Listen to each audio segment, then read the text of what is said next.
नमस्कार, मैं हूं शम्स ताहिर खान और आप देख रहे हैं वारदात। लोग गाड़ियों का रजिस्ट्रेशन नंबर अपनी पसंद से लेते हैं, ये हम सब जानते हैं। कई लोग अंग शास्त्र के हिसाब से भी गाड़ियों के नंबर लेते हैं, ये भी सब जानते हैं। लेकिन अंग शास्त्र के हिसाब से कोई अपनी गाड़ी का नंबर खुद ही बदल दे, ये क्या आपने कभी सुना है? देश के नामचीन बिजनेसमैन रतन टाटा के दफ्तर में अचानक ई चालान की बाढ़ आ जाती है। मुंबई की अलग अलग जगहों से अलग अलग वक्त के और अलग अलग तारीखों के ई चालान उनके दफ्तर में पहुंचना शुरू हो जाता है। रतन टाटा के दफ्तर के लोग इस चालान को देखकर घबरा जाते हैं, क्योंकि जब चालान की जांच की तो पता चला कि रतन टाटा उन जगहों पे कभी गए ही नहीं जहां के ये चालान कटे हुए हैं। इसके बाद मामला मुंबई पुलिस को सौंपा जाता है। मुंबई पुलिस मामले की जांच करती है और इस जांच के बाद जो सच्चाई सामने आती है उसकी दूसरी मिसाल शायद ही आपने कभी सुनी हो।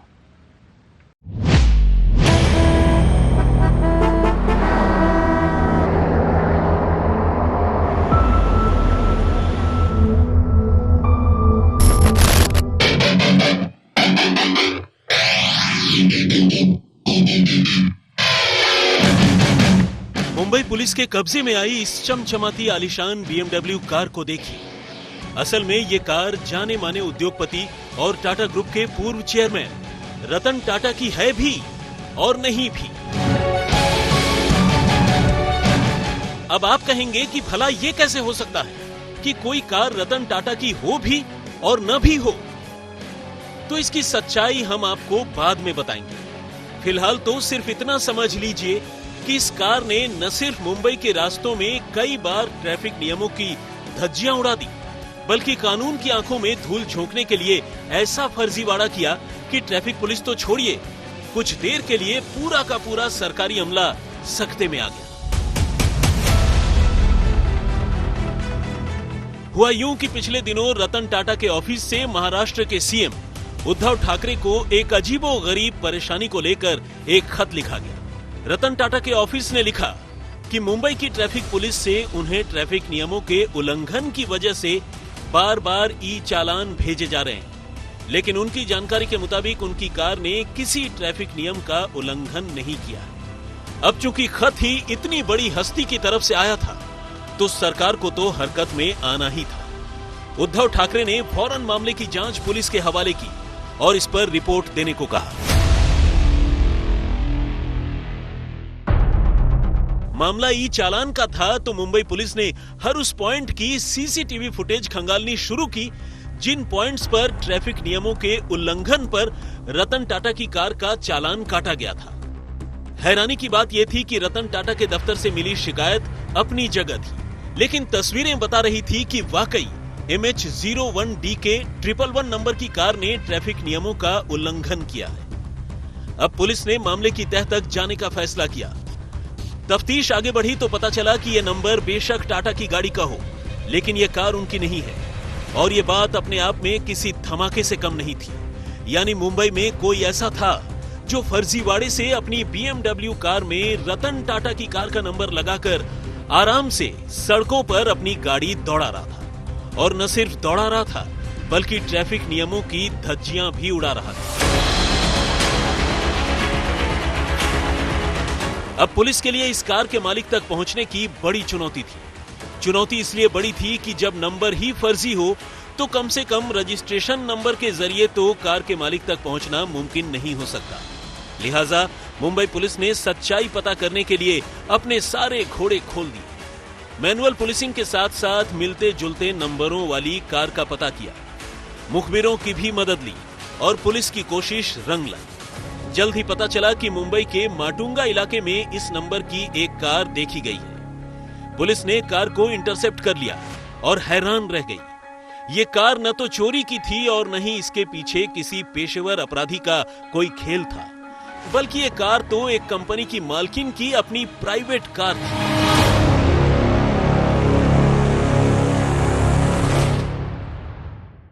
जब ये बात हमारे निर्देशन में आई तो हम लोगों ने इस BMW कार को काफ़ी मेहनत करके ढूंढ निकाला और माटुंगा एरिया में ये BMW कार हमको मिल गई। और उसके बाद हम लोगों ने जब पता किया है तो ये एक नरेंद्र फॉरवर्डर्स करके कंपनी की कार है और एक महिला उसका यूज़ कर रही है। ये एक सीरियस ऑफेंस है under motor vehicle acts and under IPC. उसके तहत हम लोगों ने इसकी कार्रवाई की और एक एफआईआर माटुंगा पुलिस स्टेशन में दाखिल की। साथ ही साथ जो इलेक्ट्रॉनिक चालान श्री रतन टाटा जी के नाम पे जनरेट हो गए थे, जो उनकी ओरिजिनल इंपोर्टेड फोर्ड कार का नंबर था, उसको इन्होंने मॉडिफाई करके अपनी BMW में लगा लिया था। वो इलेक्ट्रॉनिक चालान्स अब हम लोग रतन टाटा जी के नाम से हटाकर नरेंद्र फॉरवर्डर्स के नाम पर हम लोगों ने कर दिया है और ये इलेक्ट्रॉनिक चालान्स उनसे वसूले जाएंगे। साथ ही साथ इस पे एक आईपीसी सेक्शन 420 और सेक्शन 465 के तहत ऑफेंस भी रजिस्टर किया गया है। अब मुंबई पुलिस ने बगैर देर किए कार मालकिन को पूछताछ के लिए बुलाया और उस महिला ने जो कहानी सुनाई वो भी कम हैरान करने वाली नहीं थी। करोड़ों की दौलत की मालकिन और आलीशान BMW की ओनर ने कहा कि उसने तो बस न्यूमरोलॉजी यानी अंक ज्योतिष के लिहाज से अपनी कार का नंबर 1110 से बदलकर 111 कर लिया था, क्योंकि उसे एक न्यूमरोलॉजिस्ट ने कहा था कि अगर वो अपनी गाड़ी के नंबर के आखिरी में 1 का अंक लगा दे तो उसे तेजी से तरक्की करने से कोई नहीं रोक सकता। और बस इतनी सी बात पर महिला ने अपनी कार का नंबर बदलकर 1110 से 111 कर दिया। पुलिस अब इस बात पर हैरान है कि इसके लिए महिला ने अपनी कार के लिए नया रजिस्ट्रेशन नंबर अप्लाई करने की जगह ये गैरकानूनी तरीका कैसे चुन लिया। जाहिर है मामला फर्जीवाड़ा और कानून के उल्लंघन का था, तो मुंबई पुलिस ने न सिर्फ महिला के खिलाफ आईपीसी की धारा 420 और 465 के तहत मामला दर्ज किया और उसके खिलाफ कानूनी कार्रवाई शुरू कर दी। जो आरोपी इस गाड़ी को चला रही थी, जो रतन टाटा के नंबर प्लेट वाली गाड़ी को पुलिस ने सीज कर दिया गया है। देखिए ये जो कार है वाइट कलर की BMW, अब ये जो गाड़ी का ओरिजिनल नंबर है इसके एंड में 0 था, यानी कि एंड में DK 110, लेकिन आरोपी ने उस 0 को हटाकर ये नंबर प्लेट रखा जो कि रतन टाटा की जो कार है उसका नंबर है। तो इस तरीके से इस गाड़ी पर टोटल 3 फाइन थे, 3 ई चालान आए, लेकिन वो सीधे रतन टाटा को जा रहे थे। और इसके बाद उन्होंने CM ऑफिस में इसकी कंप्लेंट की। इसके बाद तुरंत जो है ट्रैफिक पुलिस इस पूरे मामले की जांच में जुटी, जिसके बाद इस गाड़ी का पता लगाया गया और इस तक पहुंचा गया। फिलहाल इस पूरे मामले में माटुंगा पुलिस स्टेशन ने FIR दर्ज की है, गाड़ी को सीज कर लिया है और आगे की जांच चल रही है। अब पुलिस ने इस मामले को सुलझाकर अपने साथ साथ टाटा कंपनी का तनाव भी कम कर दिया है। लेकिन हैरानी इस बात की है कि कई बार पढ़े लिखे लोग भी सब कुछ जानते हुए कैसे कानून तोड़ने की गलती कर जाते हैं और पकड़े भी जाते हैं। सौरभ वक्तानिया, मुंबई, आज तक। महाराष्ट्र के धुले इलाके में 23 साल का एक नौजवान बाकायदा खुदकुशी करने की तैयारी कर रहा था। वो सब कुछ फेसबुक पर लाइव कर रहा था। कुछ देर के बाद ही वो मरने वाला था। लेकिन धुले से करीब 4000 किलोमीटर दूर आयरलैंड में फेसबुक के हेडक्वार्टर में एक शख्स ये सब कुछ देख रहा था। इसके बाद वो फौरन मुंबई साइबर सेल को फोन करता है, सारी जानकारी देता है। अब मुंबई साइबर सेल की टीम हरकत में आती है। उनके पास सिर्फ 50 मिनट का वक्त था उस शख्स को बचाने के लिए। मुंबई पुलिस के साइबर क्राइम डिपार्टमेंट की डीसीपी रश्मि करांदीकर को रविवार की रात 8:10 पर मुंबई से तकरीबन 8000 किलोमीटर दूर आयरलैंड से एक फोन आता है। फोन कहीं और से नहीं बल्कि दुनिया की सबसे बड़ी सोशल नेटवर्किंग साइट फेसबुक के हेडक्वार्टर से है। फोन करने वाला डीसीपी को बताता है कि महाराष्ट्र के धुले शहर में 23 साल का एक नौजवान ज्ञानेश्वर पाटिल रेजर से अपना गला रेत कर जान देने की कोशिश कर रहा है। इतना ही नहीं, वो ऐसा करते हुए फेसबुक पर लाइव है और लोगों का भी ध्यान अपनी ओर खींचने की कोशिश कर रहा है। फेसबुक के लोग मुंबई पुलिस से इसकी जान बचाने की अपील करते हुए उसके लाइव सुसाइड अटेम्प्ट के कुछ स्क्रीनशॉट्स यानी तस्वीरें भी डीसीपी से शेयर करते हैं ताकि मुंबई पुलिस को उसे पहचानने में दिक्कत न हो। यकीनन फेसबुक के हेडक्वार्टर से मुंबई पुलिस को मिली ये एक ऐसी SOS कॉल है जिस पर अगर वक्त रहते सुनवाई नहीं की जाए तो नतीजा कुछ भी हो सकता है। लिहाजा डीसीपी रश्मि फौरन हरकत में आती हैं और इसी के साथ शुरू होती है मुंबई पुलिस की ऑपरेशन जिंदगी। अब साइबर पुलिस की एक टीम फौरन ही धुले में उस लड़के का लोकेशन ट्रेस करने की कोशिश करती है जो फेसबुक पर लाइव सुसाइड अटेम्प्ट कर रहा है। इधर मुंबई पुलिस की एक टीम उसका लाइव वीडियो देखकर उसे दूर से भी रोकने की कोशिश करती है, लेकिन वो बेतहाशा रो रहा है और लगातार रो रो कर अपने दिल की भड़ास निकालता जा रहा है। वो जान देने की बात कर रहा है। फिर एक वक्त ऐसा आता है जब वो ऑनलाइन ही समझाने बुझाने की तमाम कोशिशों को अनदेखा कर अपने गले पर रेजर चला देता है और इसी के साथ उसके गले से खून की धार बहने लगती है। वो दर्द से चिल्लाने लगता है मगर उसके हाथ नहीं रुकते।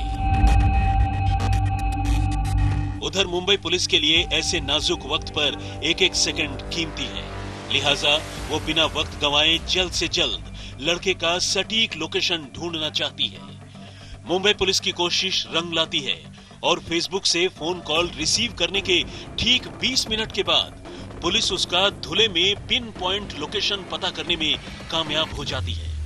पुलिस को धुले की उस बिल्डिंग की एग्जैक्ट लोकेशन और उसका नाम भी पता चल जाता है जहां वो लड़का रहता है।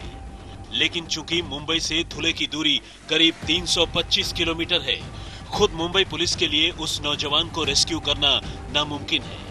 ऐसे में मुंबई पुलिस धुले पुलिस से मदद की अपील करती है और रात ठीक 8:30 पर मुंबई पुलिस धुले पुलिस के आला अधिकारियों को कॉल करती है। ये जो धुले का सुसाइड केस था, इसी केस में भी यही हुआ है। जो उसने लाइव पोस्ट डाली थी उसमें उसने खुद के बारे में, सुसाइड अटेम्प्ट के बारे में लिखा था। तो उस की फ्रेज ने या वो कीवर्ड ने कुछ एल्गोरिदम्स जो फेसबुक ऑलरेडी रन कर रही है उनके सिस्टम्स में, तो इसके वजह से उस टीम को अलर्ट्स पहुंच गए। इन टर्न वो टीम ने वो अलर्ट मिलते ही उसकी जो पोस्ट है उसको मॉनिटरिंग करना चालू किया कि क्या ये सच में ऐसा कुछ हो रहा है। साइबर डीसीपी रश्मि धुले न सिर्फ पूरे मामले की जानकारी देती हैं, बल्कि लड़के को बचाने के लिए फौरन एक पुलिस टीम उसके घर रवाना करने और उसे रेस्क्यू कर अस्पताल पहुंचाने का भी सुझाव देती है। कमाल देखिए कि मौके की नजाकत को समझते हुए धुले पुलिस भी फौरन एक्शन में आती है और उसके मकान तक जा पहुंचती है जहां वो सुसाइड अटेम्प्ट कर रहा है। पुलिस दरवाजा तोड़कर उसे रेस्क्यू करती है और सीधे अस्पताल लेकर जाती है और इस तरह लड़के की जिंदगी बच जाती है। फेसबुक की जो हेडक्वार्टर है वहाँ से कॉल आया। कॉल आने के बाद उन्होंने बताया कि आपके यहाँ एक लड़का जो है वो खुदकुशी की कोशिश कर रहा है, तो उसकी डिटेल्स जो है उसकी डिटेल्स उन्होंने तुरंत मेरे साथ शेयर की। मेरी टेक्निकल टीम ने इसमें बहुत अच्छा सराहनीय काम किया। 10 मिनट में हमने उसकी जो टेक्निकल डिटेल्स मेरी टीम ने निकाली, वह एनालिसिस के साथ हमें ये पता चला कि वो लड़का धुएं का है और वो गला काट के खुदकुशी करने का प्रयास कर रहा है और उसके हाथ पे खून से लथपथ हुए हैं। तो जैसे ही उसका लोकेशन पिन पॉइंट हुआ तो मैंने जो आईजी रेंज है प्रताप दिघावकर सर, उनको फ़ोन करके ये बात शेयर की और धुले के एसपी चिन्मय पंडित सर से ये बात शेयर की। उन्होंने इसका कॉग्निजेंस लेते हुए तुरंत ही टीम भेजी और उनके एफर्ट्स की वजह से वो लड़का जो है वो सेव हो गया है और उसको हॉस्पिटलाइज किया है। बाद में पूछताछ में पता चलता है कि ज्ञानेश्वर पाटिल नाम का ये नौजवान अपने दोस्तों के साथ हुए झगड़े के बाद डिप्रेशन में था और उसने जान देने की कोशिश की। हालांकि इस मामले में फेसबुक की टेक्नोलॉजी और उनका एल्गोरिदम कमाल का साबित हुआ, जिसने आयरलैंड से धुले में हो रही सुसाइड की इस कोशिश का न सिर्फ पता लगा लिया, बल्कि फौरन ही पुलिस को खबर कर खुदकुशी की कोशिश करने वाले की जान भी बचा ली। पुलिस ने पाटिल की काउंसलिंग की है और अब वो ये देखेगी कि वो कहीं अच्छे जगह पर काम करे। वहीं पर पाटिल ने भी पुलिस को भरोसा दिया है कि वो ऐसा कदम दोबारा नहीं उठाएगा और अच्छी जिंदगी जिएगा। कैमरा पर्सन वैभव कनगुटकर के साथ सौरभ वक्तानिया, मुंबई आज तक। वारदात में फिलहाल इतना ही, मगर आज तक पर खबरों का सिलसिला लगातार जारी है।